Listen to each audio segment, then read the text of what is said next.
Assalamualaikum warahmatullahi wabarakatuh.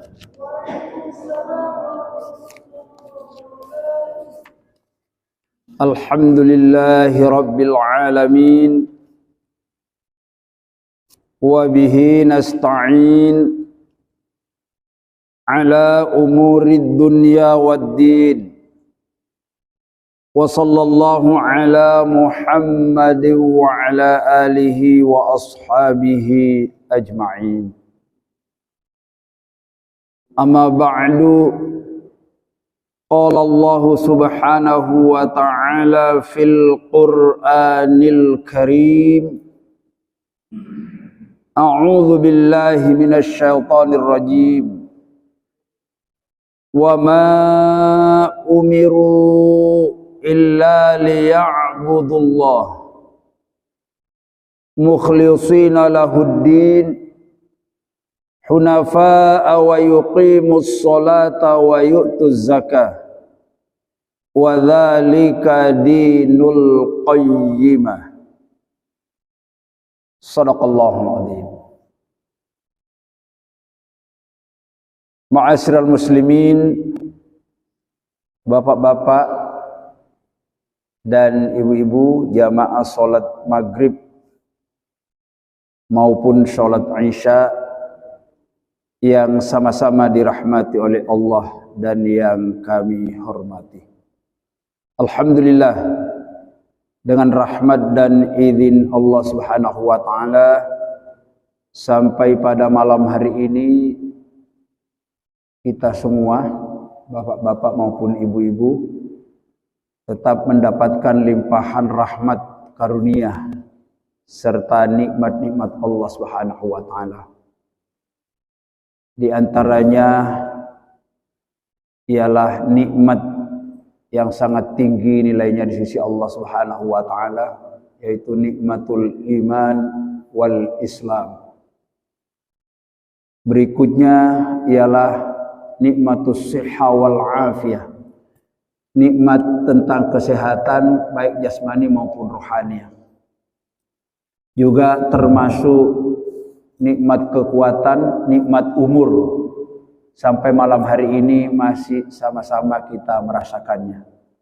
Semoga Allah Subhanahu wa taala memberikan kemampuan kepada kita sekalian untuk senantiasa meningkatkan rasa syukur kita. Berikut rasa kesabaran kita di dalam menjalani kehidupan yang sangat singkat ini, yakni kehidupan di dunia. Amin ya rabbal alamin. Bapak-bapak dan ibu-ibu jamaah yang dirahmati oleh Allah dan yang kami hormati, kajian kita pada malam hari ini akan kita awali dari maksud firman Allah Subhanahu wa taala yang kita baca di awal muqaddimah tausiah ini, yaitu firman Allah Subhanahu wa taala yang terdapat di dalam Al-Qur'an surat ke-98, surat Al-Bayyinah ayat yang ke-5. Supaya gampang kita pahami, maka ayat ini akan kita peragakan melalui media papan tulis yang ada di depan kita. A'udzubillahi minasyaitonir rajim. Bismillahirrahmanirrahim. Wa ma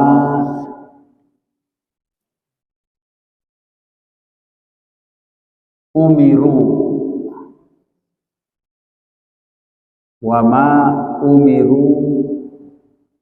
illa liya'budullah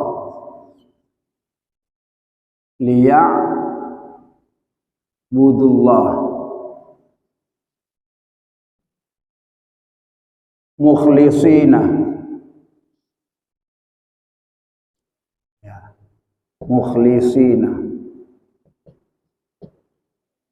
lahuddin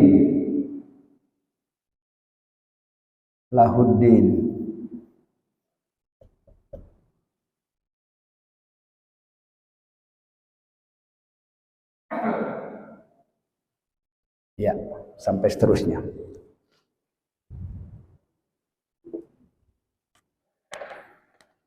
Jadi ayat ini terdapat di dalam surat ke-98, terdapat pada ayat yang kelima.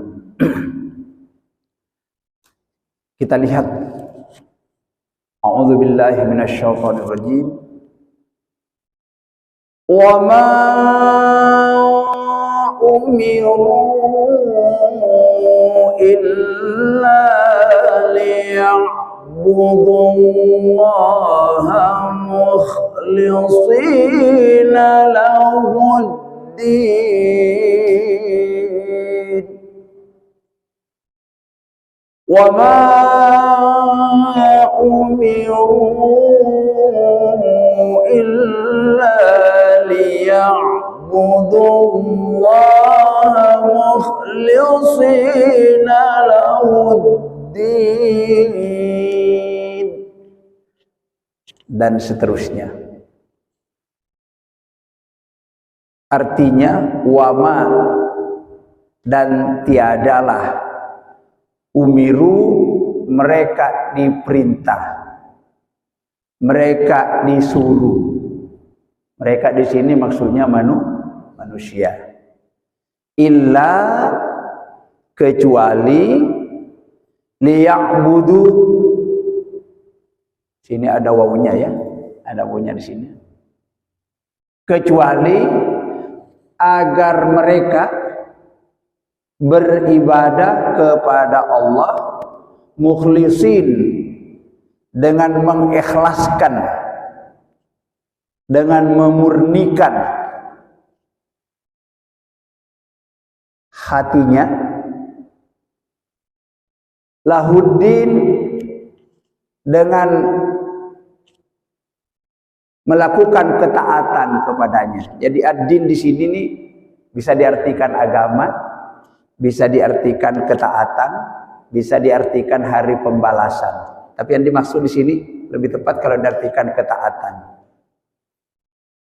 Dengan mengikhlaskan ketaatan lahu, hanya kepada Allah. Jadi kalau ayat ini diberi tema, ya, maka temanya pentingnya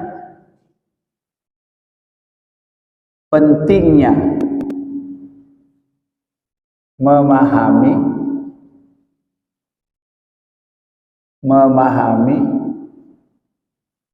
prinsip-prinsip kehidupan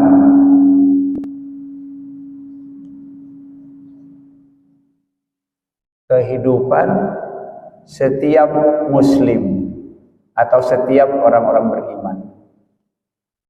Setiap mukmin, tulis di sini aja, setiap mukmin. Ya. Jadi bagi setiap muslim, bagi setiap orang-orang beriman, sangat penting sekali kita untuk memahami prinsip-prinsip dasar kehidupan sebagai seorang mukmin atau orang-orang beriman. Artinya jangan sampai kita tidak paham tentang persoalan ini. Apa prinsip-prinsip hidup atau prinsip-prinsip yang paling mendasar bagi setiap orang beriman? Yang pertama, setiap orang beriman itu harus paham tujuan hidupnya. Tujuan hidupnya. Yang berikutnya, harus paham tugas hidup. Tugas hidupnya. Dalam ayat ini, dalam ayat yang kita baca ini, ayat ini menjelaskan tentang pentingnya kita memahami tujuan hidup kita maupun tugas hidup kita. Kalau tidak paham tentang dua persoalan ini, dikhawatirkan hidup kita akan melakukan penyimpangan atau salah arah.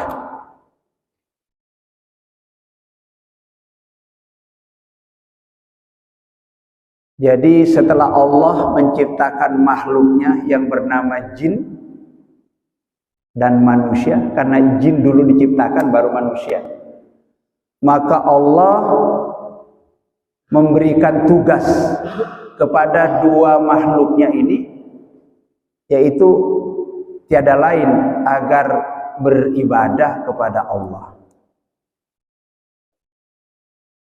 Beribadah kepada Allah. Itu tugas hidupnya. Tujuannya agar dalam menempuh kehidupan yang prosesnya panjang, baik ketika kita hidup di dunia ini, kemudian kita nanti berpindah alam ke alam barzakh, ke alam kubur, sampai kepada tujuan yang terakhir, yaitu alam akhirat. Jangan sampai kita menyimpang dari ketetapan ketentuan Allah yang ditetapkan, termasuk di dalam ayat yang kita baca ini. Di wama umiru, manusia atau mereka itu tiada lain yang diperintahkan oleh Allah itu kecuali liya'budullah, agar mereka beribadah kepada Allah.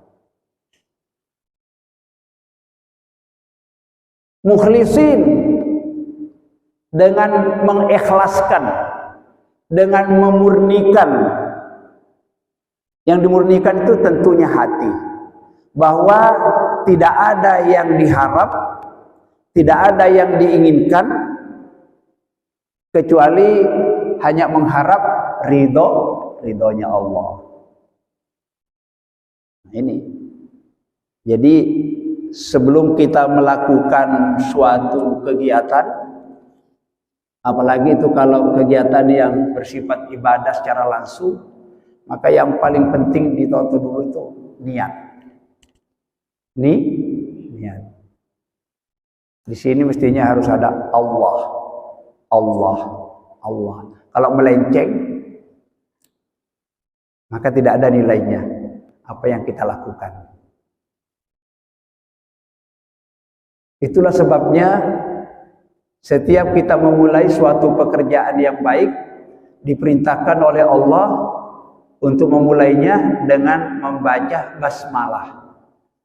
Artinya Allah harus kita libatkan di dalam setiap perbuatan yang kita lakukan. Kalau tidak, maka Allah berlepas tangan. Kullu dhibalin la yubda'u bi bismillahirrahmanirrahim fahuwa aqta'u.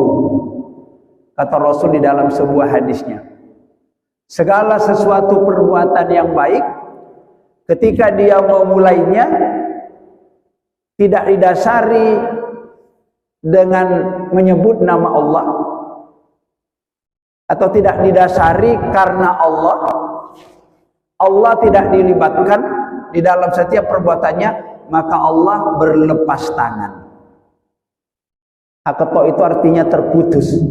Ada yang mengartikan terputus dari rahmat Allah, terputus dari pertolongan Allah, terputus dari ridhonya Allah, terputus dari pahala yang mesti Allah akan berikan kepadanya. Jadi ini penting Allah. Ini menjadi tujuan hidup setiap orang beriman. Kalau melenceng,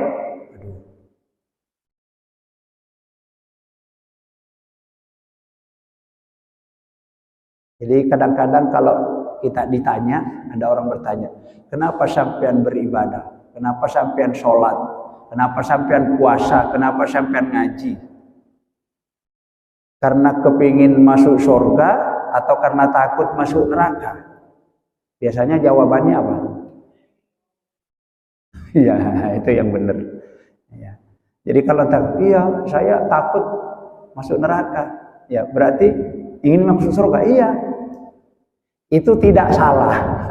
Untuk orang-orang yang pemula, ya seperti anak-anak itu kan perlu diberi motivasi. Tidak salah. Sampai kenapa beribadah? Ya ingin masuk surga. Sampai kenapa beribadah? Takut masuk neraka. Betul. Tapi sebetulnya ada yang lebih tepat jawabannya. Selalu betul. Ya, karena ingin mencari ridhonya Allah. Bisa nggak orang beribadah tidak diridhoi oleh Allah? Bisa. Orang sholat, orang puasa, orang sedekah, naik haji, bayar zakat dan seterusnya, itu kan bentuk-bentuk ibadah. Bisa nggak tidak diridhoi oleh Allah? Bisa. Kenapa tidak diridhoi Allah? Nah, di sini tadi. Nah, niatnya menyimpang, melenceng. Kadang-kadang awalnya udah bagus, berniat dari rumah begini, di tengah perjalanan datang si tukang bisi, dibelokkan. Siapa si tukang bisi itu? Alladzi yuwaswisu fi sudurin nas minal jinnati wan nas. Ya, yaitu setan yang selalu membisik-bisikkan kejahatan, hal-hal yang buruk, yang tidak baik, fi sudurin nas, di dalam hati manusia. Siapa yang suka begitu? Minal jinnati wan nas. Ada dari golongan jin dan juga ada golongan dari manusia. Makanya setan itu ada dua. Ada setan jin, ada setan manusia. Kalau kita tidak hati-hati, dibelokkan. Tadi pertamanya kita beribadah ingin mendapatkan ridho Allah, di tengah perjalanan kita dibelokkan. Sebagaimana yang kita rasakan bersama. Nggih, Pak, nggih? Ya, sering. Nah, maka hati-hati. Jadi ridho Allah. Kalau seluruh kegiatan, seluruh perbuatan, seluruh amal, seluruh aktivitas yang kita lakukan semenjak dari tidur sampai bangun dan tidur kembali, itu kalau lepas, ya, tidak ada Allahnya di sini, tidak ada harapan, tidak ada keinginan, tidak ada tujuan ingin mendapatkan ridho Allah, maka sia-sia. Dan hanya dua yang selalu menyertai kita di dalam berbuat dan bertindak. Allah akan beserta kita atau Allah jauh dari kita. Artinya tidak ikut-ikut dalam perbuatan kita. Kalau Allah sudah tidak ikut, berarti yang ikut syaitan. Dua itu. Dalam berpikir bisa ditemani setan. Dalam berbicara bisa yang berbicara temannya setan. Dalam berbuat bertindak bisa ditemani setan. Kita lihat perbuatan sehari-harinya. Tapi ada juga orang berpikir selalu Allah yang mengarahkannya. Berbicara Allah yang mengarahkannya. Bertindak Allah yang mengarahkannya. Tergantung latihan-latihan dalam kehidupan sehari-hari. Kembali lagi, wa ma umiru illa liya'budullah mukhlishina lahuddin. Mengikhlaskan ketaatan, kepatuhan atau ibadah yang kita persembahkan hanya semata-mata mengharap pahala dan ridhonya. Bahkan ada mengatakan, ya, cukup mengharap ridho Allah. Karena kalau sudah diridhoi oleh Allah, pasti dapat pahala. Kalau diridhoi oleh Allah, pasti masuk surga. Kalau diridhoi oleh Allah, pasti tidak masuk neraka. Masa kok diridhoi oleh Allah kok masuk neraka? Ya nggak cocok. Ya. Jadi ridho Allah.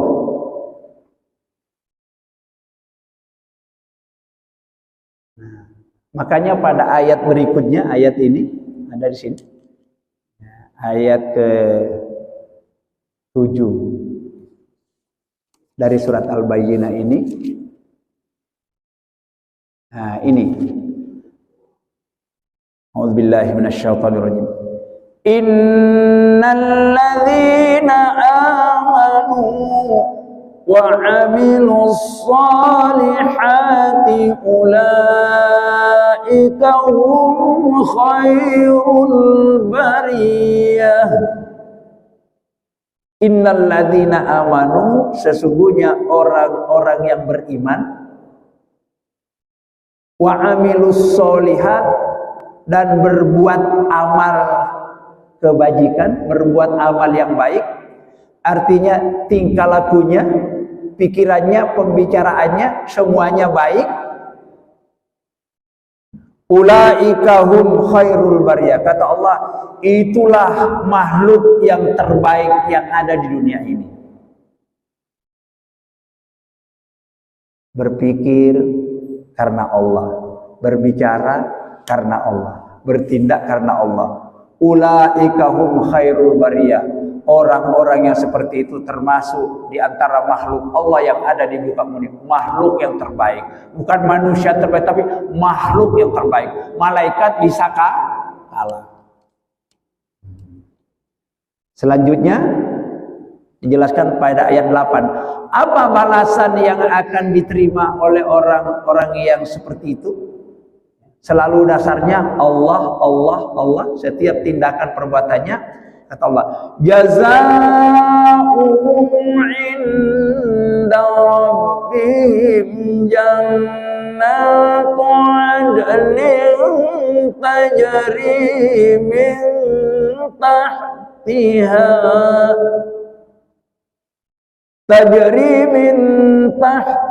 al-anhar khalidina fiha abada. Jazaa'uhum, balasan yang mereka akan peroleh inda rabbihim, di sisi Tuhannya. Jadi balasan perbuatan keimanannya, amal baiknya tadi dalam bertindak, berpikir, berucap dan seterusnya, ya. Maka Allah menjanjikan balasan yang luar biasa. Jannatu Aden, mereka akan memperoleh surga Aden. Karena surga itu ada surga Firdaus, ada surga Aden, ada surga Ma'wa, banyak macamnya. Surga Aden.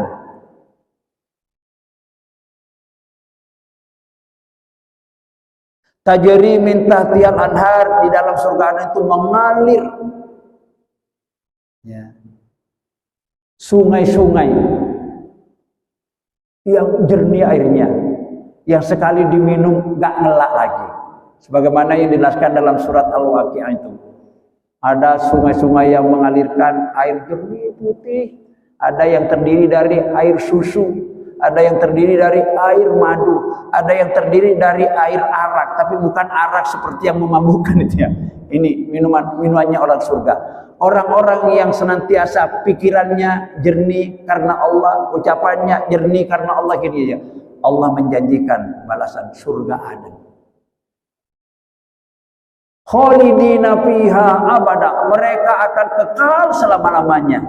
Jadi menjadi penduduk permanen. Nggak bingung sudah, ya. Tidak sampai di situ. Radhiyallahu anhum wa radu an. Allah telah ridho kepada mereka. Wa radu anhum, dan mereka pun telah ridho kepada Allah. Jadi sudah saling meridhoi. Ya. Jangan lihat. Kalau orang sudah saling meridhoi, saling mengikhlaskan, saling udah ya. Tidak ada lagi ini, tidak ada lagi keberuntungan yang diperoleh setiap manusia itu selain ridho Allah. Maka yang paling ridho Allah. Kaya tidak diridhoi Allah, nggak ada guna-gunanya. Bisa kekayaannya menyebabkan dia nanti tersungkur di dalam neraka jahanam. Karena cara memperoleh kekayaan itu tidak diridhoi oleh Allah. Istri tidak diridhoi Allah, bisa menyeret kita masuk ke dalam neraka. Anak kita tidak diridhoi oleh Allah, ya. Pangkat kedudukan kita tidak diridhoi Allah, nggak ada keselamatan. Harta kita, rumah kita, mobil kita dan seterusnya tidak diridhoi oleh Allah. Karena mungkin cara memperolehnya atau cara penggunaannya tidak mengikuti aturan Allah. Akibatnya Allah murka kepadanya. Maka tidak ada guna-gunanya. Semuanya bisa menyebabkan dia terseret masuk ke dalam neraka jahanam. Kembali lagi, wa ma umiru illa liya'budullah. Mukhlisin.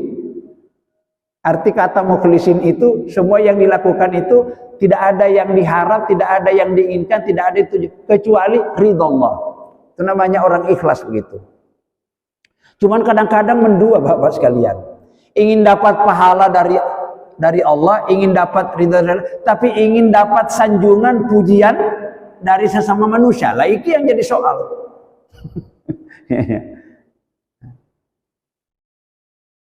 Ingin mendapatkan ridha Allah, tapi ingin juga mendapatkan ya sesuatu dari orang lain. Maka orang yang ikhlas itu ya udahlah ya. Tidak ada yang diharap selain hanya ridha Allah. Maka kita kalau bisa itu jangan terlalu terpengaruh kepada ya, orang lain. Dicaci maki orang sak kampung, asalkan kita benar ya gak usah dihiraukan. Disanjung orang sak kampung, ya juga bukan menjadikan kepala kita semakin besar tambah hebat. Enggak, ya. Kenapa? Karena hanya Allah tujuannya. Tapi ini kalau nggak dilatih ya susah juga. Ya kadang-kadang itu kan di sebelah kanan kiri kita, dari depan dari belakang kita ini terus ya itu diincar terus sama si tukang bisi tadi itu. Sementara si tukang bisi nanti kalau kita sudah dimintai pertanggungan jawab di hadapan Allah, nggak bisa kita katakan ini loh gara-gara saya diganggu ini, diganggu setan aku, diganggu iblis itu loh, nggak bisa. Setan mencak-mencak nanti di hadapan Allah. Fala talumuni walumu anfusakum. Surat Al-A'raf ayat berapa saya lupa ayatnya. Setan mengatakan, "Wes, di hadapan Allah nanti di dalam ketika manusia sudah banyak yang terjerumus masuk ke dalam azab Allah, ya. Manusia coba-coba menyalahkan, ini loh gara-gara kamu dulu saya begini, gara-gara kamu begini." Cari setan, "Allah Pak, Bu, Mas, gak usah saling menyalahkan. Sampai gak usah nyalahkan aku. Walumu ampusakum, salahkan dirimu sendiri. Ya memang saya yang mengajak, yang mempengaruhi, tapi kenapa sampean mau? Lah sampean kan punya Quran, taruh mana Qurannya sampean? Mestinya sampean itu ikut Quran, ikut pedoman Allah. Lah sampean kok ikut aku? Cari iblis. Gak ada gunanya saling menyesali. Nah, maka balik lagi, ridho Allah. Ridho Allah itu kuncinya Allah akan memberikan kepada kita kalau mukhlisina lahuddin, mengikhlaskan seluruh ketaatan, seluruh kepatuhan di dalam kita menjalankan aturan Allah, menjalankan ad-din, agama Allah ini, tidak ada yang diharap, tidak ada yang dikan kecuali ridho Allah. Hanya ridhonya Allah semata. Kalau lepas dari sini, waduh. Jangankan lepas, mendua saja sudah nggak benar, namanya syirik. Syirik perbuatannya, orang yang melakukan perbuatan itu namanya musyrik. Orang yang menduakan Allah, ingin dapat pahala dari Allah di dalam segala perbuatan yang dilakukan, tapi ingin juga mendapatkan sesuatu dari manusia. Entah itu namanya pujian, sanjungan, pangkat, kedudukan, harta, dan seterusnya. Mendua. Biasanya ciri-cirinya orang kalau diajak untuk melakukan sesuatu selalu mengatakan wani piro. Nah itu hati-hati tuh. Ada nggak orang kayak gitu? Diajak wani piro. Ya repot kalau segalanya itu dihargai dengan wani piro. Bisa ya. Ya. Wani piro itu ada ininya sendiri, ya. Kalau kita misalnya mengharapkan bantuan kita, orang itu mungkin dibantu dengan pikiran, dengan tenaga dan kekuatan. Minta tolong namanya. Masa kita minta tolong terus wani piro? Jangan kayak gitulah. Nanti Allah. Kalau Allah yang membalas itu luar biasa. Kalau manusia paling terbatas. Ya, jadi kalau sudah kemasannya dalam rangka beribadah kepada Allah, yang diharap hanya ridhonya, oh itu nanti itu kebaikan yang Allah berikan kepada kita, pahala, balasan namanya itu bisa macam-macam. Tapi kalau anu piro itu paling ya. Nah, jadi janganlah kita segala sesuatu yang kita piro. Nah, kecuali kalau memang itu sudah menjadi pekerjaan, sudah profesi sehari-hari orang itu, jangan pula kita selalu meminta tolong. Ya kasihan. Contohnya banyak guru-guru ngaji di Indonesia itu, ya, bukan cuma di Surabaya. Ya. Kalau disuruh bayar ngomongnya gini, ngaji kok bayar? Nah, ini pekerjaan sehari-harinya orang, menyita waktunya, menyita fitrahnya untuk ngajarin anak-anak kita, terus kita nggak mau bayar, malah zalim orang yang seperti ini. Menggunakan tenaga, menggunakan waktu seseorang, ya, tidak dihargai, tidak diberi upah, itu zalim menurut aturan Islam. Tapi itu kan ada anunya sendiri, ya. Ada istilahnya, aturannya tersendiri. Minta tolong dengan menggunakan tenaga seseorang yang setiap hari kerja itu namanya gaji, upah. Maka kalau kita menggunakan tenaga orang itu tidak diupah juga dosa. Makanya kata Nabi, yang paling bagus itu bayarlah upah karyawanmu, upah pegawaimu sebelum keringatnya kering, sangat pentingnya. Tapi kadang-kadang orang dipleset, salah gunakan. Jadi wani piro itu ada ketentuannya sendiri. Untuk mengharapkan pahala dan ridho Allah itu, karena orang misalnya kita minta tolong kepada itu ada aturannya sendiri, jangan dicampur, ya. Sampai di sini mungkin bagus. Kalau ada hal-hal yang perlu kita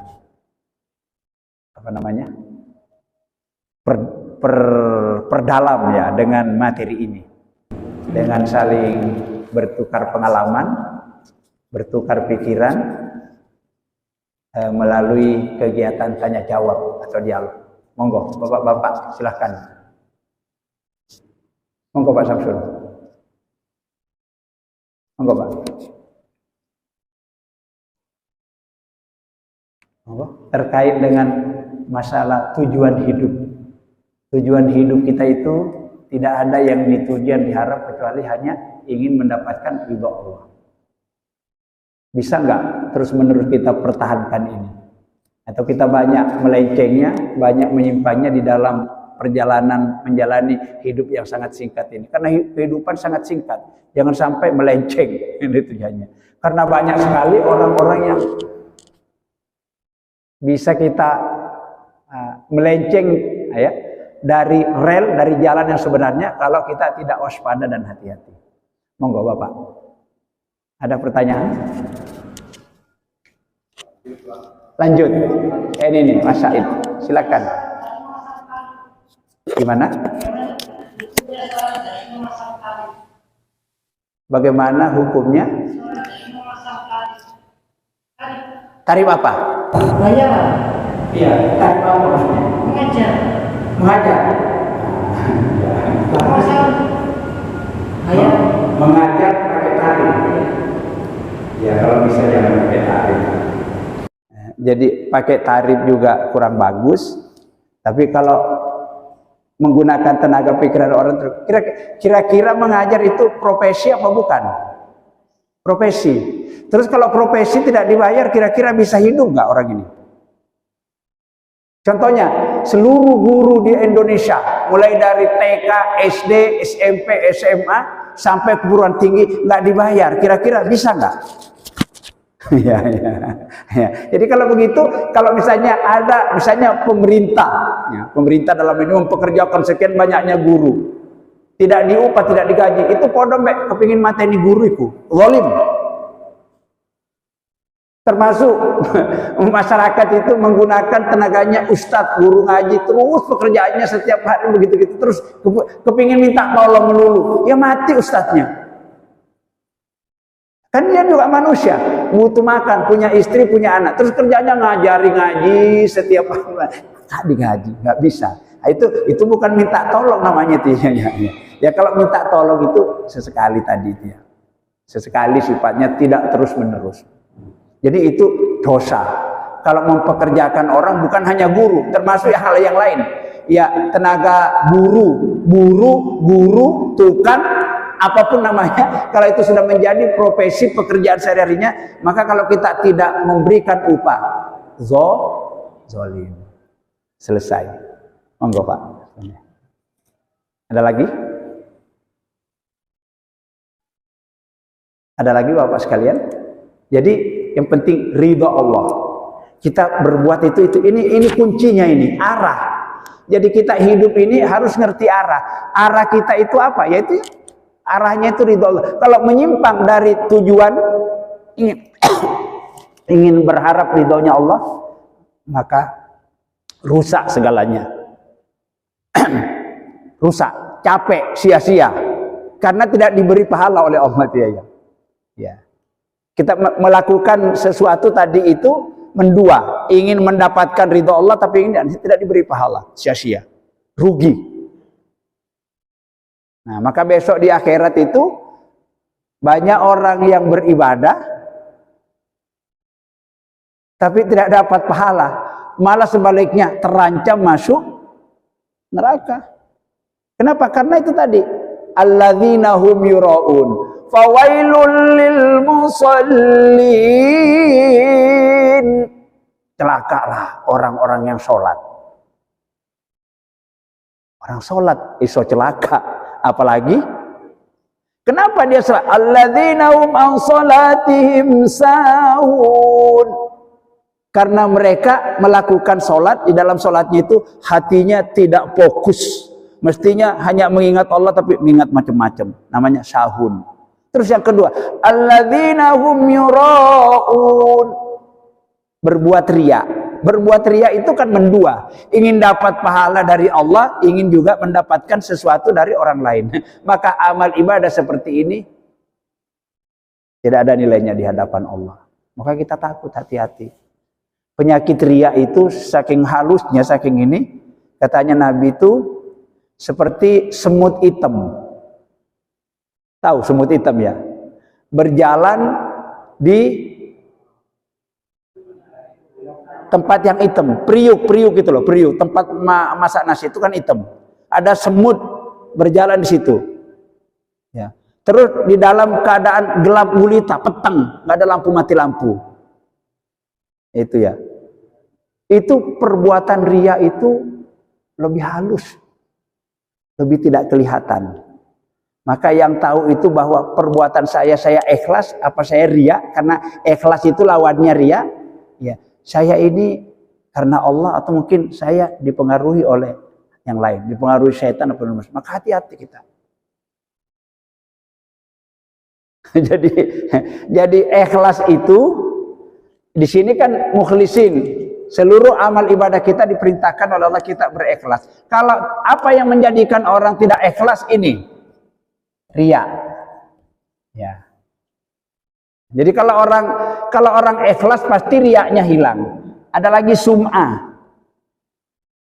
Sum'ah.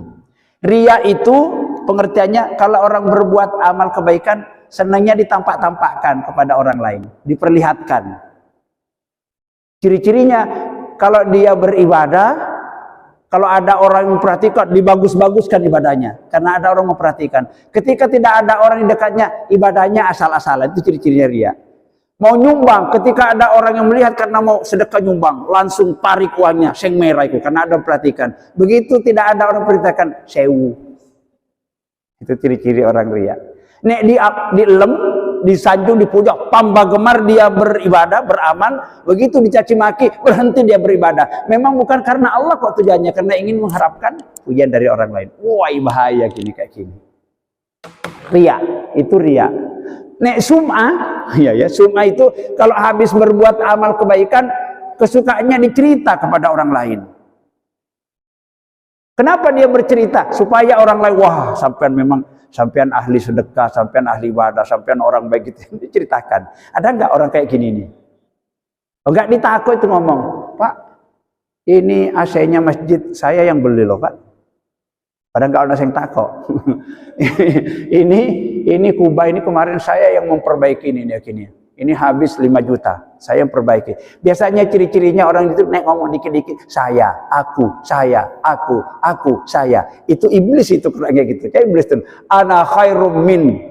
Aku lebih baik daripada Adam, katanya iblis. Karena khalaqtani min nar wa khalaqtahu min tin. Aku diciptakan dari api, sementara manusia diciptakan dari tanah. Maka saya lebih hebat daripada manusia. Iblis yang ngomong. Kalau ada orang kayak gitu juga, ya iblis juga.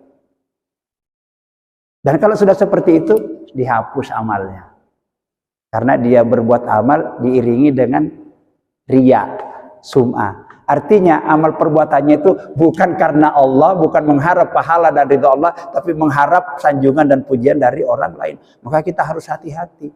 Hati-hati, waspada. Monggo, ada lagi yang lainnya? Sholat ada tendensi. Kalau tahajud, nggak tahu tendensinya biar apa gitu kan kaki apa gimana? Iya. Katanya masalah bisa membuat kakinya memang banyak masalah. Hati-hati, tergantung niatnya. Kan memang ada hadis-hadis yang mengatakan barang siapa yang membaca surat Al-Waqiah nanti rezekinya akan dilancarkan kayak gini. Orang yang membaca gitu ya. Tapi jangan, dengan Allah itu jangan hitung-hitungan. Yang bagus itu ya pokoknya kerjakan saja. Saya seperti ada orang bertanya kepada saya, ada tendensi tadi. Pak, aku banyak utang. Saya ini sudah banting tulang, berangkat pagi, pulang sore lagi. Dapatnya sedikit. Utangku nggak terbayar. Anak-anak saya juga ya kesulitan. Bayar uang kuliahnya dan sebagainya terbatas ini. Gimana Pak caranya? Kan tentu Bapak mesti tahu, berikan petunjuknya. Terus saya katakan, kalau menurut Allah, kalau rezeki kita lancar itu ada satu anunya, sholat duha.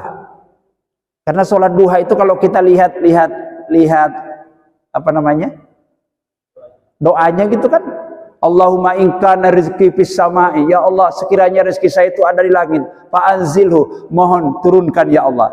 Wa in kana fil ardi, andaikan rezeki saya terpendam di bawah bumi, fa'akhriju, mohon dikeluarkan.